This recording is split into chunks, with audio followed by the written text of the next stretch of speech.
নির্বাচন সামনে রেখে প্রশাসনে বড় রদবদলের প্রস্তুতি। আসন্ন জাতীয় সংসদ নির্বাচনকে কেন্দ্র করে মাঠ প্রশাসন থেকে শুরু করে সচিব পর্যায় পর্যন্ত বড় ধরনের রদবদল করতে যাচ্ছে সরকার। জনপ্রশাসন মন্ত্রণালয় ইতোমধ্যে প্রশাসনের শীর্ষ কর্মকর্তাদের আমলনামা যাচাই বাছাই শুরু করেছে। বিশেষ করে দলীয় পরিচয় নিয়োগ পাওয়া ও বিতর্কিত কর্মকাণ্ডে জড়িত কর্মকর্তাদের আচরণ ও দায়িত্ব পালনের রেকর্ড খতিয়ে দেখা হচ্ছে। জনপ্রশাসন মন্ত্রণালয়ের পদায়ন, পদোন্নতি ও প্রেষণ অর্থাৎ এপিডি অনুবিভাগে যাচাই বাছাই প্রক্রিয়া আনুষ্ঠানিকভাবে শুরু হয়। মন্ত্রণালয়ের এক ঊর্ধ্বতন কর্মকর্তা জানান, প্রধান উপদেষ্টার নির্দেশনা ও নির্বাচন কমিশনের সুপারিশ অনুযায়ী প্রশাসনের শীর্ষ থেকে মাঠ পর্যায় পর্যন্ত পদ পরিবর্তন করা হবে।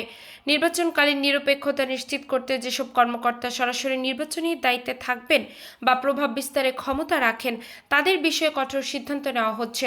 সূত্র জানায়, গুরুত্বপূর্ণ মন্ত্রণালয়ের সচিব, সিনিয়র সচিব, বিভাগীয় কমিশনার, জেলা প্রশাসক থেকে শুরু করে এসিল্যান্ড পর্যায়ের কর্মকর্তাদের দপ্তর বদল হতে পারে।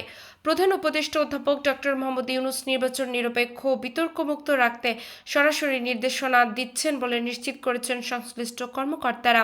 ইতোমধ্যে দলীয় পরিচয় ও বিতর্কিত কর্মকাণ্ডে জড়িত কর্মকর্তাদের তালিকা প্রধান উপদেষ্টার কাছে দিয়েছে বিএনপি, জামায়াত ও এনসিপি।